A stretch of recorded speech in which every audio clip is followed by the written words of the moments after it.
Bonjour, aujourd'hui je vais vous parler de la modale Data Confirm. C'est une modale qu'on utilise pour faire une seconde validation avant l'exécution d'une requête, en général une requête destroy. Par défaut, on utilise celle du navigateur. Aujourd'hui, on va voir comment faire une sur-mesure avec Turbo. Alors cette modale dont je parle, c'est celle-là. Quand je clique sur destroy, j'ai une seconde validation à passer avec un message ici, vous voulez vraiment détruire ce poste. Comment est-ce qu'on l'a mis? Eh bien, tout simplement sur le bouton Destroy qui est avec la méthode delete, je suis venu ajouter data turbo confirm. Et ça permet d'avoir sur le bouton, sur la forme, un data confirm avec mon texte. Et c'est ce qui fait une seconde validation avant d'envoyer l'action. C'est bien, mais comme on voit, elle a le style par défaut du browser et moi j'aimerais bien en avoir une sur mesure. Bonne nouvelle, en cherchant ça, j'ai trouvé un très bon post Stack Overflow que je mettrai en description de la vidéo. Et ça se fait dans ces quelques lignes de code. Première chose, on va construire une modale qui ressemble à ce qu'on veut. Alors ici, je reprends direct son style, car c'est assez ressemblant à celui par défaut. Et je vais mettre ça dans une PowerShell dialog. Donc, on va aller dans shared underscore dialog et je vais aller mettre ça, le code. Qu'est-ce qu'on fait ensuite? On va aller dans notre application HTML dans le layout. On va aller la mettre dans le main. D'ailleurs, je pourrais la mettre après, c'est pas tant ça la question. Hop. Et on met la PowerShell. Une fois que ça c'est fait, donc lui on voit bien qu'il a aussi mis un data turbo confirm are you sure. Une fois qu'on a fait ça, il faut être capable d'intercepter le message d'action pour pouvoir remplacer ça par notre modal. Alors ça, il le fait avec ce bout de code.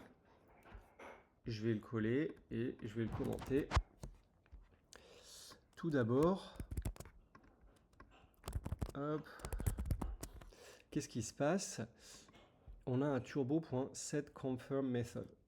Quand on regarde dans la doc, en fait, ce que ça dit, c'est que ça permet, si on a mis un data turbo confirm dans notre app et que c'est déclenché, bah ça intercepte le built-in confirm et ça devrait retourner une promise avec les objets qui résolvent par true ou faux, selon ce qu'on souhaite faire. Du coup, on peut utiliser directement ça dans notre application. Et nous, c'est ce qu'on fait ici. Turbo set confirm method. Donc ça intercepte le clic de data turbo confirm. Ensuite, qu'est-ce qu'on fait? On vient chercher notre modal qui a une ID turbo confirm. Ici, on a une ID turbo confirm. Pardon. Cette modale, on va la show. Ça, dans le détail, c'est parce qu'on a l'attribut dialog.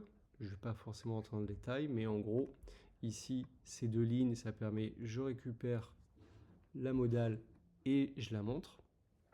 Et ensuite, ce que nous dit la doc, c'est il faut qu'on travaille sur une promise qui se résolve en true ou false. Eh bien, nous, qu'est-ce qu'on fait? Donc, on crée une promise et quand elle va se résolve, elle va envoyer true ou faux. Et nous, dans notre cas, on écoute l'event listener close. L'event listener close, en fait, c'est le moment où j'appuie sur un de ces deux boutons. Si j'appuie sur OK, ça renvoie une valeur confirm. Du coup, si le dialog renvoie une valeur confirm, je renvoie true et ça se résolve en true. Donc, ça soumet la requête. once true, c'est ce qui nous permet ensuite de sortir la modale, d'enlever la modale. Alors, je vais redémarrer mon serveur. Je recharge ma page. Et ici, voilà, on a une magnifique modale. Si je fais cancel, on est toujours sur la page. Et si je fais confirm, donc c'était plutôt, je vais vous montrer les posts. Moi, c'était celui-là, new progress bar, c'est le dernier. Je le détruis et il a bien été supprimé. J'espère que vous avez aimé. Continuez à me suivre sur Cocoricodo et à bientôt.